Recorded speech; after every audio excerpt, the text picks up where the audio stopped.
there is a very interesting feature on this tablet called show mode.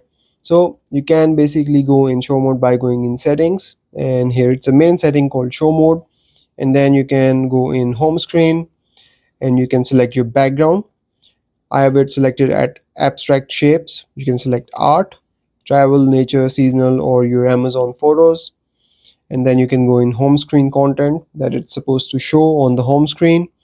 So you can set up rotate continuously and then displayed home cards. So there's a lot here. You can go through them and turn them on or off. But how this basically works is that if you scroll down, you will see this option here at the top called show mode. Turn this on, and now your tablet goes into the show mode. And the first one here is some news with the time and weather. And if I scroll, you will continue to go through all the information cards and all these photos.